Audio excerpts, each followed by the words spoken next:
Andrés, það best að hefja þetta samtala á nokkuð stóru spurningum sem hver á að gæta velferðar landsins? Hver á að vera talsmaður landsins? Þetta einfaldlega grundvallar spurning.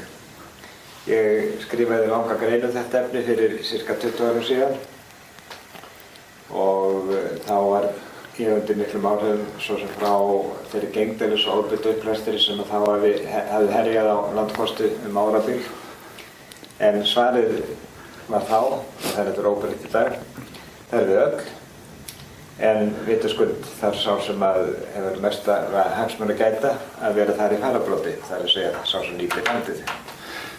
En má segja að nýting og verndun takist á eða hægt að nýta og vernda í sömu andrá?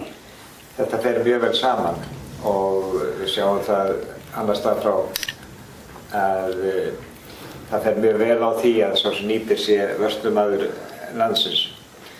Því að ef það hugafær nær alla leiðina í gegn, þá fólk miklu duglegra við það að bæta landkosti og skipuleggja beit til dæmis betur eða ferðamennsku eftir atvikum og fær bara meiri arð út úr því sem verið að gera. Já.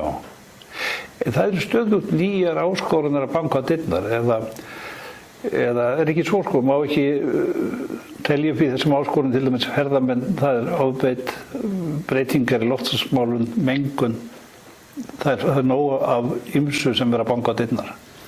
Jú, þetta náttúrulega umhverfist á hverjum áratugum næstu því. Það mjög athyglisvert til dæmis sko hvernig ofbeit og uppblástur var málanna í upphafi míns starfsferils og lengi vel. Og þá var vandamálið að kannski að vekja athygli á hvað var að gerast og svona vinna með fólki við að bæta þar úr. Já.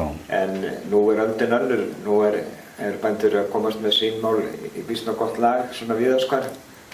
En ný vandamál taka við eins og umhverfisárið ferðaþjónustunnar.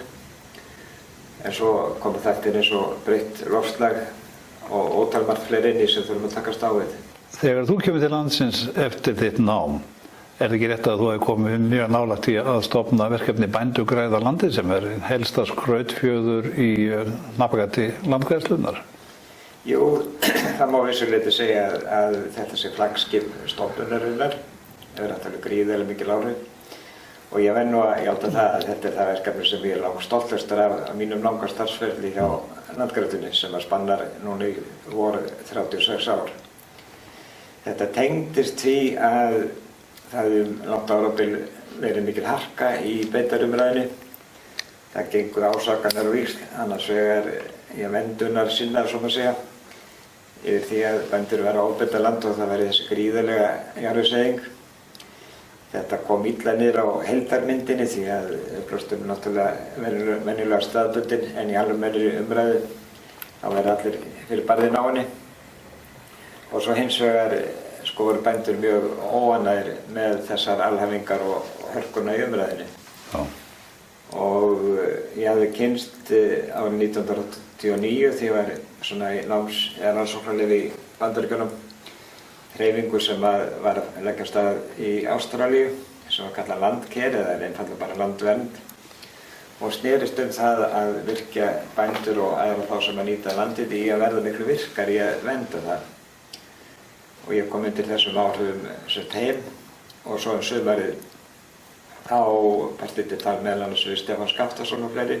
Stefán var þá héraðsráðundur í Þingasýslunni og það varð úr í samráði við Svein landgræðsstjóra sem ég hef alla tíð haft mikla ánægju að vinna með að gera tilraun. Við köllum þetta fyrst samstarf uppgræðslu heimalanda sem breytti síðan fljótlega yfir í Bændugræða landið. Já.